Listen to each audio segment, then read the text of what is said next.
So Through a Glass Darkly was originally made as a film. It was written and directed by Ingmar Bergman. He wrote it in 1960 and it was made in 1961. When you choose a play, I think you probably take on a challenge. You choose a challenge. It's got to be the right challenge at that moment in your life.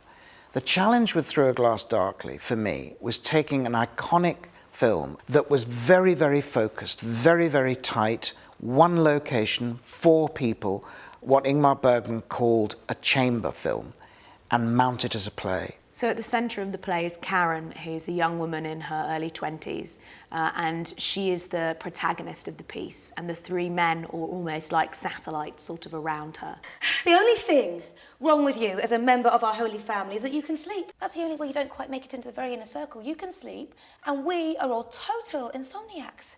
And it's domestic. I mean, it genuinely is about family life. That's marriage. And through that, by seeing ourselves through others, that's how we make reality, and that's how we can be secure. And you've gone again. What? Where do you go when you drift away from me?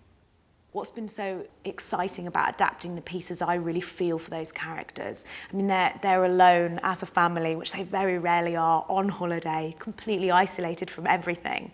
And it's sort of that moment where you're supposed to be resting and everything's supposed to be wonderful. And Karen has a line where she says she finds herself staring into the abyss. We spend our whole lives turning our faces away, and then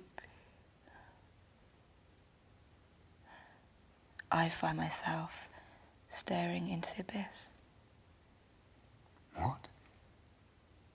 So it's, in fact, a story about a young woman at a point of crisis in her life. Bergman never deals with anything but whopping great themes. I mean, they're all sort of huge issues that he's dealing with.